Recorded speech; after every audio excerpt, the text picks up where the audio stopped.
মৃত ব্যক্তির জন্য, আপনার বাপের জন্য হঠাৎ আল্লাহ মর্যাদা বাড়াবেন, আপনার মৃত মায়ের জন্য হঠাৎ আল্লাহ মর্যাদা বাড়াবেন। আপনার বাবা আল্লাহকে বলবে, আন্না লি হাদিহি, মাবুদ একটু আগে আমি যে জায়গায় ছিলাম এর চাইতে মর্যাদাবান জায়গা আমাকে কেন দান করা হলো? আল্লাহ জবাব দিবেন, বিইস্তিগফারি ওয়ালাদিকা লাকা, আজকে তোমার সন্তান তোমার জন্য আমার দরবারে ইস্তেগফার পাঠ করছে, এই ইস্তেগফারের বদৌলতে তোমার মর্যাদা বাড়ায়া দিলাম। এই জন্য মনে রাখবেন, পিতার জন্য যত বেশি আপনি ইস্তেগফার করবেন তত বেশি তার মর্যাদা আল্লাহ বাড়ায়া দিবেন। আবু হুরায়রা রাদিয়াল্লাহু তাআলা আনহু আরেকটা riwayate বলেন, মৃত ব্যক্তির জন্য তার মর্যাদা যখন বাড়ায় দেওয়া হবে, মৃত ব্যক্তি বলবে, আন্না লি হাদিহি, এ মাবুদ এটা আবার কিসের মর্যাদা? আল্লাহ জবাব দিবেন, ওয়ালাদুকা ইস্তাগফিরু লাকা, তোমার সন্তান এইমাত্র তোমার জন্য ইস্তেগফার পাঠ করছে, আর ইস্তেগফারের কারণে আমি আল্লাহ তার মর্যাদা বাড়ায় দিলাম। এই জন্য আল্লাহকে কিভাবে বলবেন? মৃত বাবার জন্য, মৃত মা বাবার জন্য আপনি কিভাবে বলবেন? সবাই আমার সাথে বলেন, রব্বিগফিরলি ওয়ালিওয়ালিদাইয়া, রব্বিগফিরলি ওয়ালিওয়ালিদাইয়া, রব্বিগফিরলি ওয়ালিওয়ালিদাইয়া, রব্বিগফিরলি। এটা বলার সময় নিয়ত হবে, আমাকে তুমি মাফ করো। বলেন, রব্বিগফিরলি বলার সময় কি নিয়ত হবে? ওয়ালিওয়ালিদাইয়া বলেন, ওয়ালিওয়ালিদাইয়া। এটা বলার সময় নিয়ত হবে, আপনার বাবা মা যদি জীবিত থাকে তাদেরকে মাফ করো, আর যদি মৃত থাকে আল্লাহ তাদেরকেও তুমি মাফ করে দাও। তাহলে বলেন তো সবাই, রব্বিগফিরলি ওয়ালিওয়ালিদাইয়া। আচ্ছা, আরবি যদি না পারেন বাংলা বলেন, হে আমার রব, আমাকে তুমি ক্ষমা করো, আমার মৃত মা বাবাকে তুমি ক্ষমা করে দাও, আমার জীবিত বাবাকে তুমি ক্ষমা করে দাও, আমার মৃত মাকে তুমি ক্ষমা করে দাও। যে যেই জায়গায় আছে, যদি পিতামাতা দুইজন দুনিয়ার থাকে তা বলবেন আমার জীবিত পিতামাতাকে ক্ষমা করো, আর যদি কবরে থাকে বিশ্বাস রাখবেন কি, যে নবীজি হাদিসে বলছে আমার পিতামাতার জন্য ক্ষমা যখন চাবো মর্যাদা বাড়ায়া দিবেন কে? বাস আপনি এই নিয়তে করবেন, আল্লাহ তুমি আমাকে ক্ষমা করো, আমার মৃত বাবা আজিমপুর গুরুস্থানে আছে আল্লাহ, কালশি গুরুস্থানে আছে আল্লাহ, মিরপুর গুরুস্থানে আছে আল্লাহ, আমার এই মৃত বাবাকে তুমি ক্ষমা করো, এবং এই বিশ্বাস রাখবেন এই মুহূর্তে আমার পিতার মর্যাদা আল্লাহ বাড়ায় দিবেন। পারবো তো ইনশাল্লাহ এইভাবে? ইস্তেগফার পড়বো কোনটা? আমরা যারা দুনিয়াতে আছি বেশিরভাগ, যে বললেন 10 বার 100 বার, নিজে নিজে পড়বেন, কোনটা পড়বেন? অনেকগুলো ইস্তেগফারের মধ্যে একটা আছে সাইয়্যিদুল ইস্তেগফার, ইস্তেগফারের সর্দার। এটা আপনারা মুখস্থ করতে একটু কষ্ট হবে, এরপর আমি বলে দিচ্ছি, ইউটিউব যারা দেখেন এরা ওখান থেকে মুখস্থ করে নেবেন। সবচাইতে শ্রেষ্ঠ ইস্তেগফারটা আমি বলতেছি, আল্লাহুম্মা আনতা রাব্বি, বলেন, লা ইলাহা ইল্লা আনতা খালাকতানি ওয়া আনা আবদুকা ওয়া আনা আলা আহদিকা ওয়া ওয়া'দিকা মাসতাতা'তু আউযু বিকা মিন শাররি মা সানা'তু, মিন শাররি মা সানা'তু, আউযু বিকা মিন শাররি মা সানা'তু, আউযু বিকা মিন শাররি মা সানা'তু, আল্লাহুম্মা আনতা রাব্বি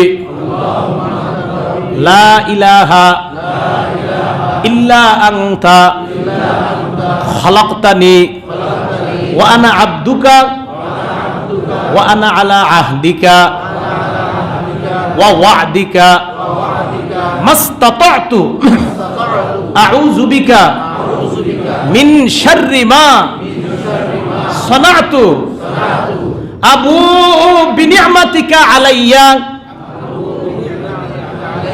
কোন বর্ণনায় আছে আবু লাকা, বলেন, বিনি'মাতিকা আলাইয়া ওয়া আবু বিজামবি, আবু লাকা বিনি'মাতিকা আলাইয়া ওয়া আবু বিজামবি ফাগফিরলি ফাইন্নাহু লা ইয়াগফিরুয যুনুবা ইল্লা আনতা এই ছোট ইস্তেগফার, হ্যাঁ, এটা হলো ইস্তেগফারের সর্দার। কি ইস্তেগফারের সর্দার?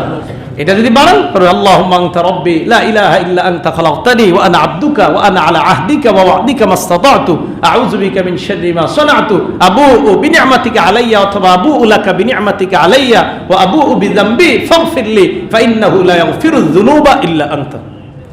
এটা হলো ইস্তেগফারের সর্দার। যদি পারেন এই ইস্তেগফার যদি পড়তে পারেন তাহলে সর্দার ইস্তেগফার আপনি পাঠ করলেন, আল্লাহ পাক এই ইস্তেগফারের মাধ্যমে আপনার সব চাহিদা পূরণ করবেন। আচ্ছা, যদি এটা না পারেন, নামাজে যেটা পড়ি এটা পারি না আমরা সবাই নামাজে, ওই যে শেষে আল্লাহুম্মা ইন্নী যালামতু নাফসি। আবু বকর সিদ্দিক বললেন, ইয়া রাসূলুল্লাহ, আমার একটা দোয়া শিখান যেটা নামাজে পড়বো। আল্লাহর নবী বললেন, নামাজে বলবা আল্লাহুম্মা পড়েন, ইন্নী যালামতু নাফসি যুলমান কাসীরা ওয়া লা ইয়াগফিরুয যুনুবা ইল্লা আনতা। এটা পারেন না সবাই? এটা পারেন না? আল্লাহুম্মা ইন্নী যালামতু নাফসি ফাগফিরলি, আল্লাহুম্মা ইন্নী যালামতু নাফসি যুলমান কাসীরা ওয়া লা ইয়াগফিরুয যুনুবা ইল্লা আনতা। তো এই যে আপনি ফাগফিরলি মাগফিরাতাম মিন ইনদিকা ওয়ারহামনি ইন্নাকা আনতাল গফুরুর রহিম, তো এই যে এটা যদি আপনারা পারেন নামাজে পড়বেন, আর নামাজে পড়ার সময় নিয়ত করবেন। কি নিয়ত করবেন? ওই নামাজের শেষেও নিয়ত করবেন, আমি কিন্তু এখন ইস্তেগফার পড়তেছি। নামাজের শেষে যখন পড়বেন কি নিয়ত করবেন বলেন তো? যে এখন আমি ইস্তেগফার খুব মনোযোগের সাথে, ইন্নী যালামতু নাফসি যুলমা, মাবুদ আমি নিজের উপর অনেক জুলুম করছি, এইভাবে আল্লাহকে বলবেন। তাহলে আরেকটা ইস্তেগফার, এটা তো সবাই পারি। তো আপনি যদি প্রথমটা না পারেন, এটা ঘরে বসে বসে পড়েন, নামাজে পড়তে হবে জরুরি না, নামাজের বাইরে যদি পারেন পড়েন। তবে আবু বকর সিদ্দিকের হাদিস দ্বারা বোঝা যায় এটা নামাজে পড়া উত্তম। আসেন এবার আরেকটা ইস্তেগফার পড়েন, আস্তাগফিরুল্লাহ আস্তাগফিরুল্লাহাল্লাযী লা ইলাহা ইল্লা হুয়াল হাইয়ুল কাইয়্যুম ওয়া আতুবু ইলাইহি। আস্তাগফিরুল্লাহাল্লাযী লা ইলাহা ইল্লা হুয়াল হাইয়ুল কাইয়্যুম ওয়া আতুবু ইলাইহি। আল্লাহর নবী বলেন, এই ইস্তেগফার যদি কেউ পাঠ করে, যুদ্ধের ময়দান থেকে পলায়ন করার গুনাহ যদি তার জীবনে থাকে, আল্লাহ সাথে সাথে মাফ করে দিবেন। আস্তাগফিরুল্লাহাল্লাযী লা ইলাহা ইল্লা হুয়াল হাইয়ুল কাইয়্যুম ওয়া আতুবু ইলাইহি। তো নবীজি বললেন, ওয়া ইন কানা ফাররা মিনাজ যাহাফ, যুদ্ধের ময়দান থেকে যদি পলায়ন করে, আল্লাহ তাকে মাফ করে দিবেন। আর এটা যদি পারেন, এটা তো সহজ, ছোট, আস্তাগফিরুল্লাহাল্লাযী লা ইলাহা ইল্লা হুয়াল হাইয়ুল কাইয়্যুম ওয়া আতুবু ইলাইহি, বাস এতটুকু। আর আপনারা যেটা ছোটবেলা থেকে একটা শিখছেন, এটা না পড়াই ভালো। হ্যাঁ, আস্তাগফিরুল্লাহ রাব্বি মিন কুল্লি যামবি ওয়া আতুবু ইলাইহি লা হাওলা ওয়ালা কুওয়াতা ইল্লা বিল্লাহ। এটা যদি কেউ পড়েন, দোয়া হিসাবে পড়তে পারেন।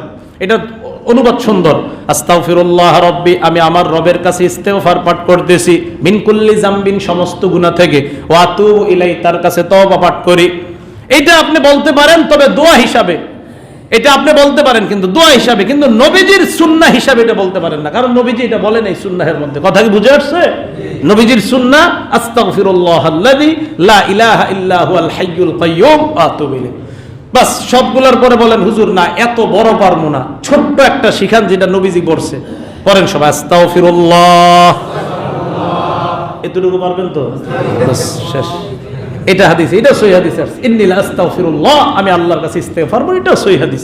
তা আস্তাগফিরুল্লাহ, বাস পড়তে থাকেন।